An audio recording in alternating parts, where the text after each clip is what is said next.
अस्सलाम वालेकुम नाजरीन। एक शख्स ने एक मुर्गा पाल रखा था। एक बार उसने इस मुर्गे को ज़िबा करना चाहा। मालिक ने मुर्गे को ज़िबा करने के लिए कोई बहाना सोचा, क्योंकि मुर्गा बहुत प्यारा था, इसलिए वो नहीं चाहता था कि बिला वजह इस मुर्गे को ज़िबा कर दूं। उसने मुर्गे से कहा कि कल तुमने अजान नहीं देनी, वरना मैं तुम्हें ज़िबा कर दूंगा। मुर्गे ने कहा ठीक है आका, जो आपकी मर्जी। सुबह जूं ही मुर्गे की अजान का वक्त आया।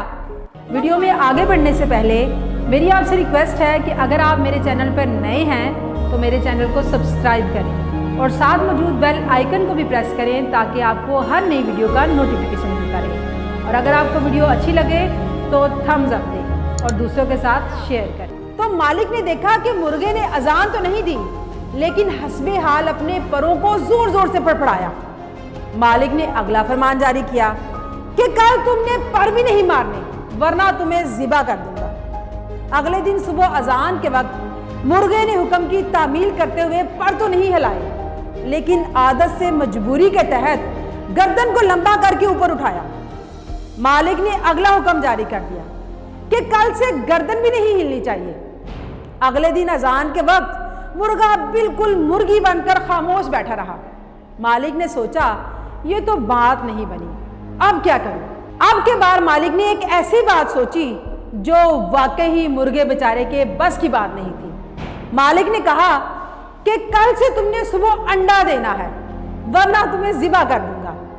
अब मुर्गे को अपनी मौत साफ नजर आने लगी और वो ज़ारों कतार रोने लगा।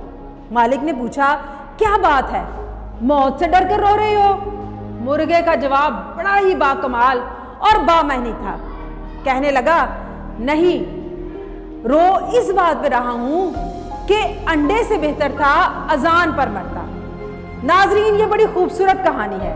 कहानी को आपने सुना, नतीजा आपने ज़ौक़ के मुताबिक हासिल करें। जो इखलाकी सबक मैंने इस कहानी से सीखा वो कुछ इस तरह से है। मुझे लगता है ये कहानी पाकिस्तानी सियासत की है। हर दफ़ा पाकिस्तान में कोई नया मुर्गा पैदा किया जाता है, उस मुर्गे को ज़िबा करने के लिए बहाना ढूंढा जाता है। बहाने ढूंढते ढूंढते वो मुर्गा इस स्टेज पर पहुंच जाता है कि उसे कुर्बान भी किया जाता है, और कुर्बान होते हुए वो रोता भी है और कहता है कि काश अंडे की बजाय अजान पर कुर्बान हो जाता। कहानी सुनिए और अपने मुताबिक इससे नतीजा अखज़ कीजिए।